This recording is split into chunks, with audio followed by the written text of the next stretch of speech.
Israeli গুপ্তচর সংস্থা মোসাদের হয়ে কাজ করার দায়ে এক ব্যক্তির মৃত্যুদণ্ড কার্যকর করেছে ইরান। এর আগে ইরানের সুপ্রিম কোর্ট তার মৃত্যুদণ্ডের সাজা বহাল রেখে রায় দিয়েছিলেন। ইরানের বিচার বিভাগের সঙ্গে সংশ্লিষ্ট একটি সংবাদ সংস্থার বরাত দিয়ে আজ সোমবার এ তথ্য জানিয়েছে কাতার ভিত্তিক সংবাদ মাধ্যম আল জাজিরা। তেহরান ভিত্তিক মিজান অনলাইন জানিয়েছে, অভিযুক্ত ইসমাইল ফিকরির বিরুদ্ধে ইরানের শত্রুদের কাছে রাষ্ট্রের সংবেদনশীল তথ্য পাচারের অভিযোগ ছিল। আজ ফাঁসিতে ঝুলিয়ে তার মৃত্যুদণ্ড কার্যকর করা হয়েছে।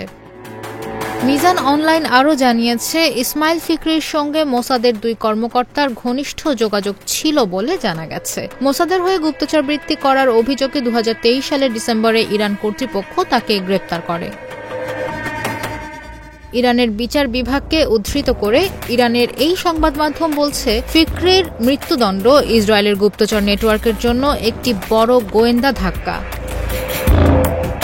এদিকে গত 13 জুন ভোররাতে ইরানে হামলা চালায় ইসরায়েলি বাহিনী। তেল আবিবের পক্ষ থেকে বলা হয়েছে, অদূর ভবিষ্যতে ইসরায়েল ও এর বেসামরিক জনগণের বিরুদ্ধে হামলার আশঙ্কা থেকে ইরানের সামরিক ও পারমাণবিক স্থাপনায় আগাম প্রতিরোধমূলক হামলা চালানো হয়েছে। ওই হামলা এখনও অব্যাহত রয়েছে।